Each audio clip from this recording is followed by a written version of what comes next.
तस्मै श्रीगुरवे नमः। શ્રી સંસ્કાર સ્કૂલ વઢવાણ ઓનલાઈન એજ્યુકેશનમાં બાળકોનું સ્વાગત છે। આજે આપણે ધોરણ 6 નો સામાજિક વિજ્ઞાનનો પાઠ 7 નો ગુપ્તયુગ અને અન્ય શાસકો ભણીશું। ઈસુની 3જી સદીમાં મગધમાં પ્રભાવશાળી ગુપ્ત વંશની સત્તા સ્થપાઈ।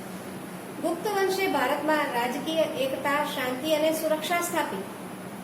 તેનાથી અપૂર્વ સમૃદ્ધિ આવી।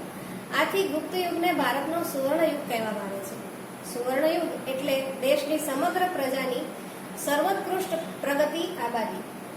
ગુપ્ત સમ્રાટોએ લોકોને શાંતિ અને સમૃદ્ધિ આપી, જેની પ્રશંસા વિદેશી મુસાફરોએ પણ કરી છે।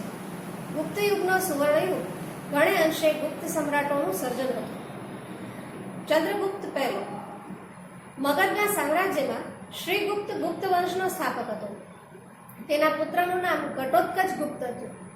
ઘટોત્કચ ગુપ્તના અનુગામી રાજા તરીકે ચંદ્રગુપ્ત પ્રથમ ઈસવીસન 319 પાટલીપુત્રની ગાદી આવ્યો। તેણે શક્તિશાળી લિચ્છી જાતિની કન્યા કુમારદેવી સાથે લગ્ન કર્યા। લિચ્છવીઓની સહાયથી તેણે મગધના રાજ્યોનો વિસ્તાર કર્યો। તેણે મગધની પાસેના પ્રયાગરાજ એટલે કે અલ્હાબાદ, સાકેત એટલે કે અયોધ્યા જીતી લઈ મગધનો વિસ્તાર કર્યો। તેણે મહારાજને બદલે મહારાજાધિરાજ એવું ગૌરવપ્રદ બિરુદ ધારણ કર્યું હતું। તેણે પોતાની સત્તા અને પ્રતિષ્ઠાની પ્રતીતિ કરાવવા સોનાના સિક્કા બહાર પડાવ્યા હતા। તેનો રાજ્યાભિષેક થયો ત્યારેથી તેણે ગુપ્ત સંવત શરૂ કરાવ્યો। સૌરાષ્ટ્રના વલ્લભી રાજ્યના શાસકોએ પણ આ ગુપ્ત સંવતનો સ્વીકાર કર્યો હતો।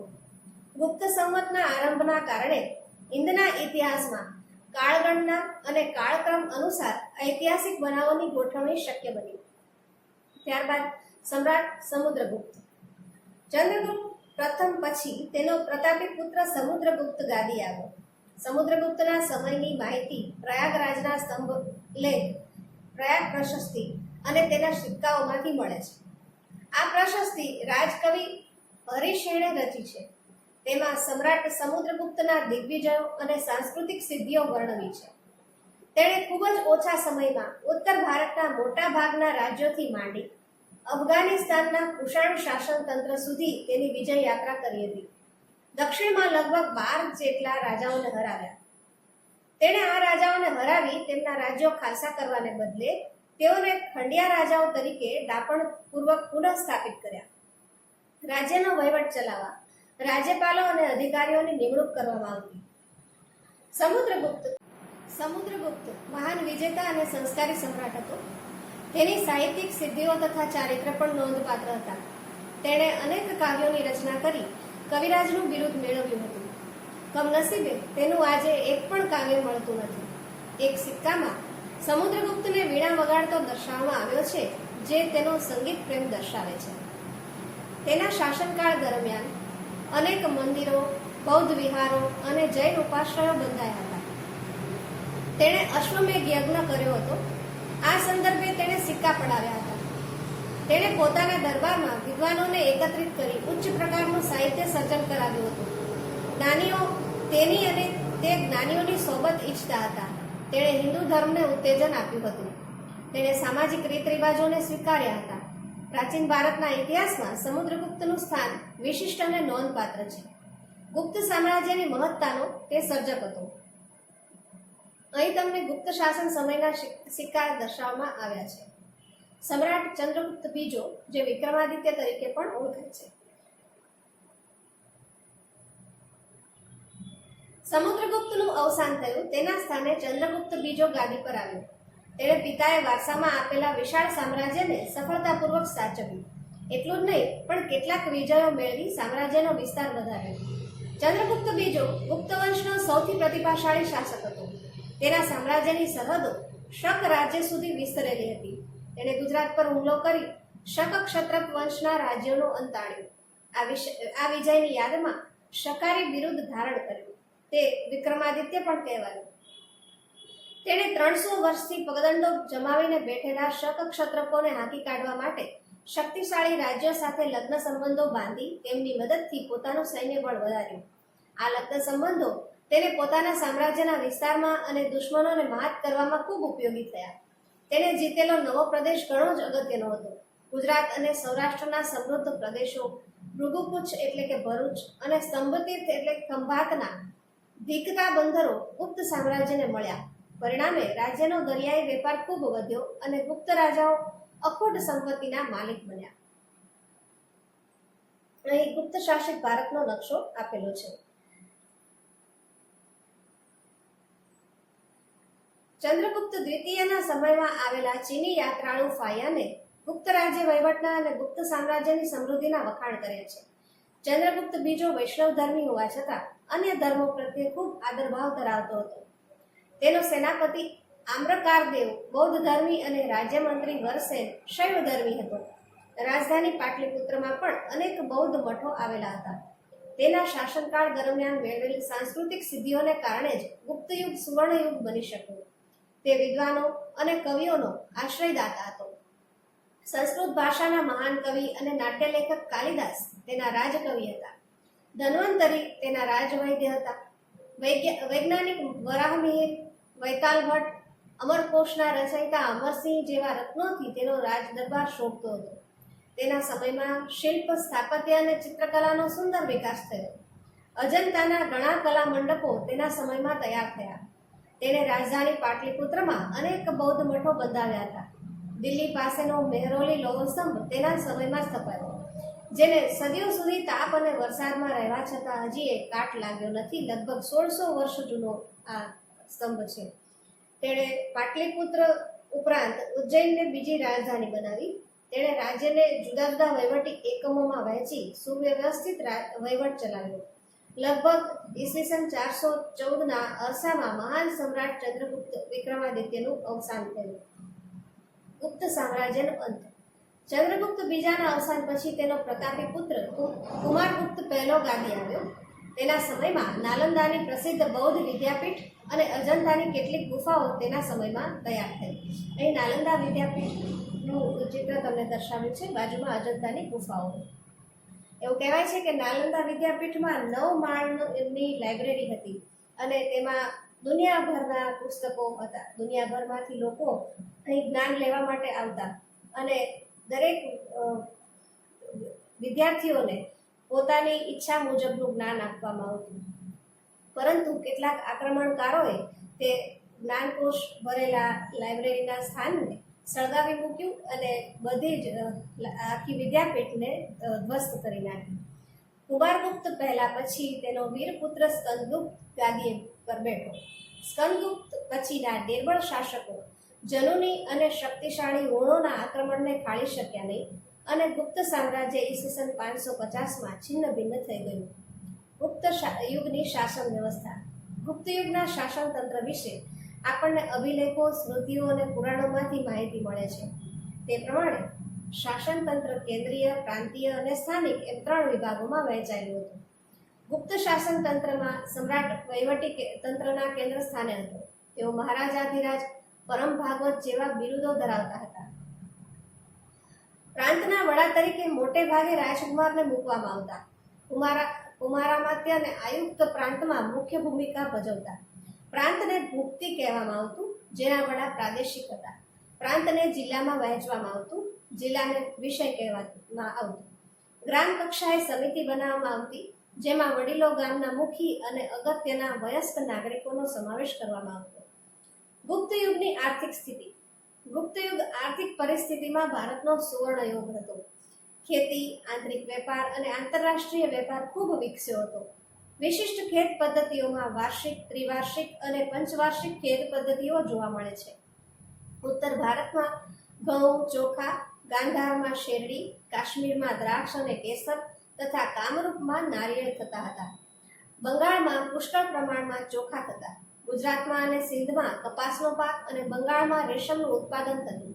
દક્ષિણ ભારતમાં મરી મસાલા, રેશમ અને કપાસનો વેપાર વિકસ્યો હતો. રાજા કુલ ઉત્પાદનનો 6થો ભાગ કર તરીકે લેતા હતા. બ્રાહ્મણો અને મંદિરોને ભૂમિ દાનમાં આપવામાં આવતી હતી. આંતરરાષ્ટ્રીય વેપાર એ ગુપ્ત યુગની વિશેષતા છે. ભારતથી સ્થળ માર્ગે મધ્ય એશિયા થઈને યુરોપ સુધી સુતરાઉ કાપડ, રેશમી કાપડ અને મસાલા નિકાસ થતા.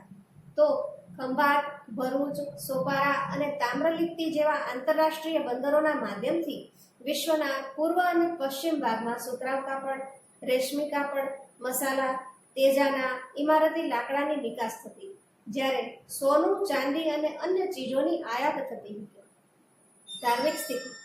ગુપ્ત યુગમાં હિન્દુ ધર્મ અને સંસ્કૃતિ પૂર્ણ કળાએ ખીલેલા જોવા મળે છે. ગુપ્ત સમ્રાટો વૈષ્ણવ ધર્મને રાજ્ય ધર્મનો દરજ્જો આપતા, પરિણામે વિષ્ણુ, તેમના અવતારો શ્રી રામ અને શ્રી કૃષ્ણ આ સમયમાં મહદઅંશે પૂજાતા. લક્ષ્મી દેવી તરીકે ખૂબ જ ખ્યાત થયા. આ જ સમયમાં રામાયણ અને મહાભારત તેમજ પુરાણોનું પુનઃ સંકલન થયું. શ્રીમદ ભગવદ્ ગીતા આ સમયે ખૂબ મહત્વપૂર્ણ ગ્રંથ બન્યો. વૈષ્ણવ ધર્મની જેમ જ શૈવ ધર્મ પણ ગુપ્ત કાળમાં વિકસ્યો હતો. દક્ષિણ ભારતમાં શૈવ સંતો નયનાર કહેવાતા, જ્યારે વૈષ્ણવ સંતો અલવાર કહેવાતા. મહિષાસુર મર્દિની એટલે કે દુર્ગાની પૂજા પણ પ્રચલિત થઈ હતી. સૂર્ય અને કાર્તિકેયની પૂજા પણ પ્રચલિત થઈ હતી. ગુપ્ત યુગમાં બૌદ્ધ ધર્મ અને જૈન ધર્મનો પણ વિકાસ થયો હતો. સમુદ્રગુપ્ત બૌદ્ધ ધર્મનો સંરક્ષક હતો. બૌદ્ધ ધર્મના મહાયાન અને હીનયાન પંથ વિકસ્યા હતા. ગુપ્તયુગીન સાંસ્કૃતિક સ્થિતિ. ગુપ્ત યુગ સાંસ્કૃતિક રીતે ભારતનો સુવર્ણ યુગ હતો. આ યુગમાં અનેક નવી ભાષાઓ ઉત્પન્ન થઈ હતી. કાલિદાસ, સ્કંદસ્વામી, હરિસ્વામી અને રાણી વિજયા તથા આર્યસુર આ સમયના મહત્વના સાહિત્યકારો હતા. આ સર્વમાં કાલિદાસ સર્વશ્રેષ્ઠ હતા. કાલિદાસને ભારતના શેક્સપિયર કહેવામાં આવે છે. તેમણે ભારતની મહાકાવ્યોની કથાવસ્તુ લઈ અભિજ્ઞાન, શાકુંતલમ, રઘુવંશમ અને મેઘદૂતમ જેવા મહાકાવ્યોની રચના કરી. ગુપ્ત યુગ એ મંદિર સ્થાપત્યોની રચનાનો યુગ હતો. ગુજરાતમાં ગોપ, નચના કોઠારનું પાર્વતી મંદિર અને ઝાંસીનું મંદિર એ ભારતના સૌ પ્રથમ ઈંટેરી મંદિરો છે. ગુપ્ત યુગ આ દ્રષ્ટિએ મંદિર સ્થાપત્યની શરૂઆત દર્શાવે છે. દુર્ગા, બુદ્ધ, કૃષ્ણ અને શિવની મૂર્તિઓ આ કાળે મોટા પ્રમાણમાં બની. ગુપ્ત યુગમાં વિજ્ઞાનની સ્થિતિ. મહાન વૈજ્ઞાનિકોમાં આર્યભટ્ટ અને વરાહમિહિર આ સમયમાં જ થયા. આર્યભટ્ટે શૂન્ય અને દશાંશ પદ્ધતિની શોધ કરી. વરાહમિહિરે બૃહદ સંહિતા નામનો ખગોળશાસ્ત્રને લગતો મહત્વપૂર્ણ ગ્રંથ લખ્યો. વાઘભટ્ટે આયુર્વેદ ક્ષેત્રે અષ્ટાંગ હૃદય સંહિતા નામનો મહાન ગ્રંથ લખ્યો. આ કાળે મનુષ્યો અને પ્રાણીઓ માટે વૈદક શાસ્ત્ર વિકસ્યું હતું. હાથી ઘોડાની દવાઓ પણ શોધાઈ હતી. રસાયણ શાસ્ત્રનો પણ ખાસો વિકાસ થયો હતો. તેનું સર્વશ્રેષ્ઠ ઉદાહરણ દિલ્હી પાસે આવેલો મેહરૌલીનો લોહ સ્તંભ છે, જેને હજી સુધી કાટ લાગ્યો નથી. સમ્રાટ હર્ષવર્ધન. ગુપ્ત યુગ પછી પ્રાચીન ભારતના મહત્વપૂર્ણ રાજ્યોમાં હર્ષવર્ધનનું રાજ્ય ગણાય છે. તેઓ થાણેશ્વરના પુષ્યભૂતિ વંશના હતા. પ્રભાકર વર્ધનના પુત્ર રાજ્યવર્ધન અને હર્ષવર્ધન હતા, જ્યારે તેમની પુત્રી રાજ્યશ્રી હતી.